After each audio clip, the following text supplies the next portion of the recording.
Previously on Funny Pugs. And I'll see you guys again in my next video, part 2 of this video, the X-Men. See you guys again. Thanks for watching, and I'm out. What is up, YouTube? It's your boy Ronnie Pugs. Happy holidays, and I'm back again with part 2 of my How the Disney Fox deal could impact Spider-Man in the MCU series, the finale, the X-Men. Also, if you guys haven't seen part 1 of this video, the Fantastic Four, go watch it because I'm sure your girlfriend already has. And for this part, I'm also including Deadpool. I know he's sort of his own brand now, but he's still an X-Men character. So here it is, the finale of my Disney Fox deal series, part 2, the X-Men. I hope you guys enjoy. Okay, so one of the first ways I could see this deal impacting Spider-Man is that we could see a never-before-seen love interest in a Spider-Man film, with that being none other than Kitty Pryde. I started reading the Ultimate Spider-Man volumes a while back, but I haven't read them in a while. But I do remember reading about Spider-Man and Kitty Pryde. This was actually when they first met. But later on in the Ultimate Comics, they do get together for a while, and the direct quote from the Marvel Wiki says, "Kitty had a long-standing crush on Spider-Man. They began the date after ending their relationships with their respective ex-partners, Iceman and Mary Jane Watson. The two spent much of their time hunting criminals, effectively making Kitty Spider-Man's crime-fighting partner. Kitty eventually adopted a fully masked costume to fight crime with Spider-Man, so when seen with Peter Parker, people would be less likely to figure out his secret identity." So the first way this deal could impact Spider-Man is by giving him a love interest that wasn't possible without this deal happening. I'm not so sure if I want to see her fight crime with Spider-Man. I'd rather just keep her an X-Men character, but who knows, maybe if this did happen, Marvel and Sony could make a good story out of it. And speaking of that Ultimate Spider-Man volume I mentioned earlier, in that comic the way the X-Men get in contact with Spider-Man is because there's a mutant student going crazy at one of the schools, so I could see Marvel putting that in the movies as a way the X-Men meet Spider-Man, since Marvel's focusing on Spider-Man in high school. Also, like I said in my last video with Johnny Storm, Iceman could potentially live at the Parker house, all depending on the age of the characters in these movies. Now, another way this deal impacts Spider-Man is that we could potentially see the friendship between Wolverine and Spider-Man on screen. I think this all depends on how much interaction Spider-Man gets with these characters, because I know Spider-Man's not allowed to show up in certain Marvel properties and vice versa. And I know in the Ultimate comic, Peter and Wolverine swap bodies, but I really don't see this happening in film.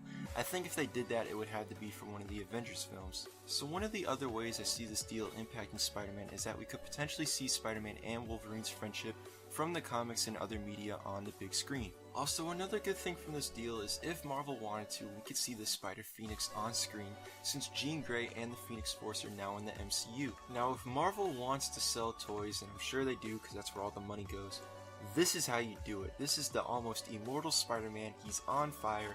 I'm sure any kid would want this figure after seeing the Spider-Phoenix on screen. And if Marvel does end up using the Phoenix Force, I'd definitely save that for whichever Avengers film has Galactus as the main villain. So there it is, another way this deal impacts Spider-Man is that we now have a chance to see the Phoenix Force and the Spider-Phoenix in movies. Now, these next two ways this deal could impact Spider-Man are probably the least likely in my opinion, because they actually have to do with the current Fox X-Men films, meaning Marvel has to somehow work almost 20 years of films into their timeline. But another way this deal impacts Spider-Man is by him actually joining the X-Men. For a couple months, Marvel had a comic series, Spider-Man and the X-Men, where Spider-Man joined the team after the death of Wolverine, and I say you need the Fox films for this because Wolverine is dead in that universe. Peter isn't exactly a full-on member of the X-Men in this story, but he does play a part with the team according to Wikipedia, and I can see this happening on screen if Marvel carries over the Fox films. And coming up next, this idea is actually from another YouTuber, Super Sam, who commented on my last video, and he made his own video about the deal. He says there's a possibility we could see the return of Tobey Maguire's Spider-Man, because the bloopers in one of the X-Men films actually had a guy in a Spider-Man suit run on screen.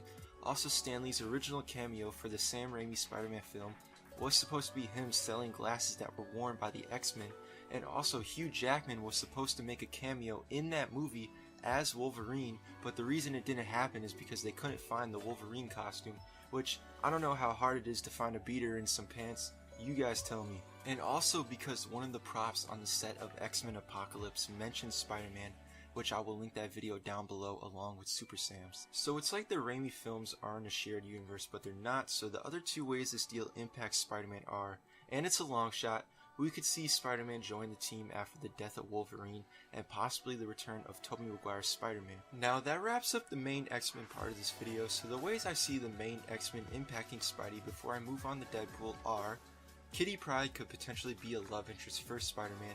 Peter's school or one of the schools in the area could contain mutants.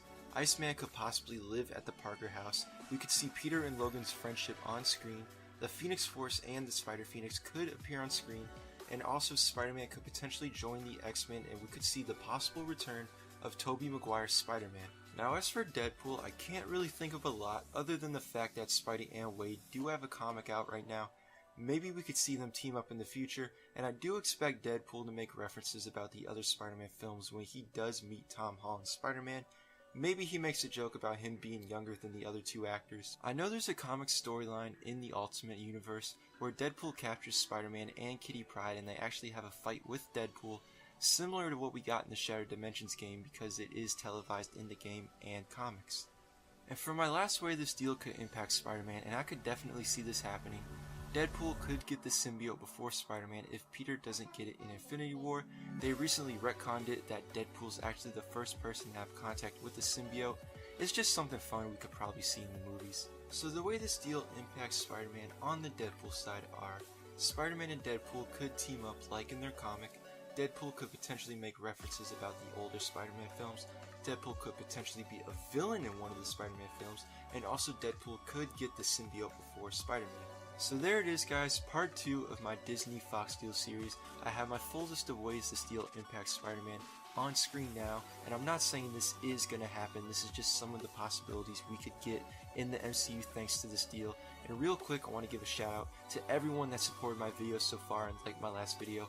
A lot of you commented and I just wanted to say thanks. So what do you guys think? Could you see any of this happening in the MCU, and what ways do you think the X-Men could impact Spider-Man in the MCU?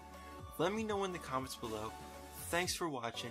Be sure to subscribe, follow me on Twitter, and I'll see you guys again in my next video.